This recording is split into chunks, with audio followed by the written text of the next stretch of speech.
Hello friends, welcome back to my channel. ತುಂಬಾ simple recipe ಆದಂಥ ಖಾರ ಪೊಂಗಲ್ ವಿಡಿಯೋನ ಶೇರ್ ಮಾಡ್ತಾ ಇದ್ದೀನಿ. ನಾನಿಲ್ಲಿ ಮೊದಲು 1 ಬೌಲ್ ಊಟದ ಅಕ್ಕಿನ ತೊಗೊಂಡಿದ್ದೀನಿ, 1/4 ಬೌಲ್ ಹೆಸರುಬೇಳೆ ಕೂಡ ತೊಗೊಂಡಿದ್ದೀನಿ. ಇದನ್ನು ಹೆಸರುಬೇಳೆನ ತುಪ್ಪದಲ್ಲಿ ಒಂದು ಬಾಣಲಿಯಲ್ಲಿ ಹುರಿಬೇಕು.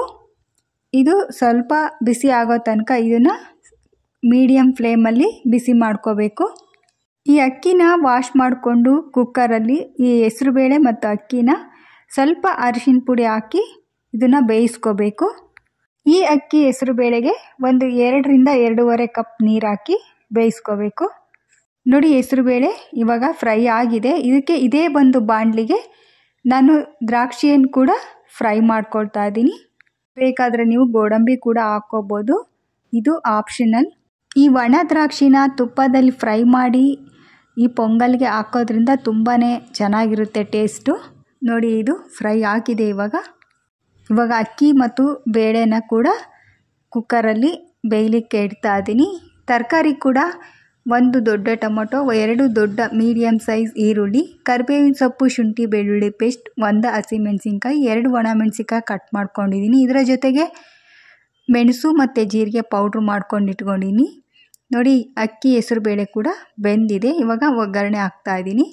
ಎಣ್ಣೆ, ಸಾಸಿವೆ, ಜೀರಿಗೆ, ಹಸಿಮೆಣಸಿನ್ಕಾಯಿ ಮತ್ತು ಒಣಮೆಣಸಿನ್ಕಾಯಿ, ಶುಂಠಿ ಬೆಳ್ಳುಳ್ಳಿ ಪೇಸ್ಟನ್ನು ಹಾಕಿ ಫ್ರೈ ಮಾಡಬೇಕು.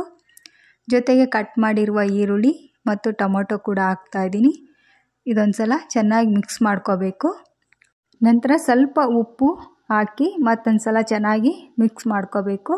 ಇದು ಸ್ವಲ್ಪ ಫ್ರೈ ಆಗ್ತಿದ್ದಂಗೆ ಸ್ವಲ್ಪ ಅರಿಶಿನ ಪುಡಿ ಕೂಡ ಹಾಕಿ ಮತ್ತೊಂದು ಸಲ ಚೆನ್ನಾಗಿ ಈ ರೀತಿ ಮಿಕ್ಸ್ ಮಾಡ್ಕೋಬೇಕು. ಇವಾಗ ಮೆಣಸು ಮತ್ತು ಜೀರಿಗೆ ಪೌಡ್ರ್ ಮಾಡ್ಕೊಂಡಿದ್ನಲ್ಲ, ಅದನ್ನು ಕೂಡ ಹಾಕ್ತಾಯಿದ್ದೀನಿ.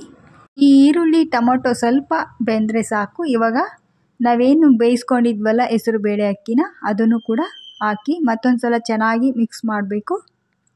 ಈ ಒಂದು ಕ್ವಾಂಟಿಟಿಗೆ ನಾನು ಅರ್ಧ ಸ್ಪೂನ್ ಮೆಣಸು ಮತ್ತು 1/4 ಟೀ ಸ್ಪೂನ್ ಜೀರಿಗೆನ ಪೌಡ್ರ್ ಮಾಡ್ಕೊಂಡು ಹಾಕ್ಕೊಂಡಿದ್ದೀನಿ.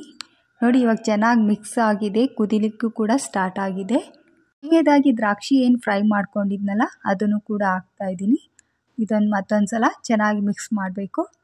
ಇವಾಗ ಒಟ್ಟಿಗೆ ಕುದಿಲಿಕ್ಕೆ ಸ್ಟಾರ್ಟ್ ಆದರೆ ಸಾಕು. ಇದು ಪೊಂಗಲ್ ಇವಾಗ ರೆಡಿಯಾಗಿದೆ. ಈ ಪೊಂಗಲ್ಗೆ ಕಾಂಬಿನೇಷನ್ ಆಗಿ ಕಾಯಿ ಚಟ್ನಿ ಕೂಡ ಮಾಡ್ಕೋತಾರೆ, ಹಾಗೆ ಕೂಡ ತಿನ್ಬೋದು. ನೀವು ಕೂಡ ಟ್ರೈ ಮಾಡಿ. ವಿಡಿಯೋ ಇಷ್ಟ ಆದರೆ ಲೈಕ್ ಮಾಡಿ. Thank you.